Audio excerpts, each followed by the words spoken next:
નમસ્કાર દર્શક મિત્રો, હું છું મહેશ ઠાકોર અને આપ જોઈ રહ્યા છો the times of Mahisagar news. નજર કરીએ આજના મહત્વના. સાબરકાંઠા જિલ્લા કલેક્ટર શ્રી એન દવેની અધ્યક્ષતામાં જિલ્લા સ્વાગત કાર્યક્રમ કલેક્ટર કચેરી સભાખંડ ખાતે યોજાયો હતો. આ કાર્યક્રમમાં નાગરિકોએ 10 જેટલા પ્રશ્નો રજૂ કરવામાં આવ્યા હતા, જેમાં 8 અરજીઓનું સુખદ સમાધાન કરવામાં આવ્યું, જ્યારે 2 પ્રશ્નો પેન્ડિંગ રાખવામાં આવ્યા હતા. લોકશાહીને ધબકતી રાખી પ્રજાના કલ્યાણ માટે છેલ્લા 20 વર્ષથી નિરંતર ચાલી આવતો ગુજરાત સરકારનો સ્વાગત ઓનલાઈન ફરિયાદ નિવારણ કાર્યક્રમ લોકો માટે આધારસ્તંભ બની ગયો છે.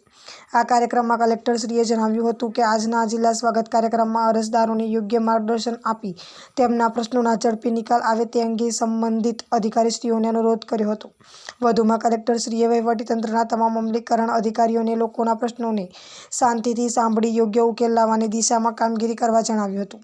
આ કાર્યક્રમમાં જમીન દબાણ, ખેતીલાયક જમીનમાં પ્રવેશવાની રસ્તાની શરૂઆત, જાહેર સફાઈ, જમીન સર્વે, પ્લોટ ફાળવણી વગેરે જેવા લોક પ્રશ્નોનું હકારાત્મક નિરાકરણ કરવામાં આવ્યું હતું. આ કાર્યક્રમમાં જિલ્લા વિકાસ અધિકારી શ્રી હર્ષદ વોરા, નિવાસી અધિક કલેક્ટર સુશ્રી કૃષ્ણા વાઘેલા, પોલીસ વિભાગના પ્રતિનિધિ સુશ્રી પાયલ સોમેશ્વર, અમલીકરણ અધિકારી શ્રીઓ તેમજ અરજદારો ઉપસ્થિત રહ્યા હતા. આપના વિસ્તારના પડે સમાચાર જોવા માટે અમારી channel the times of Mahisagar ન્યૂઝને લાઇક, શેર અને સબસ્ક્રાઇબ કરો.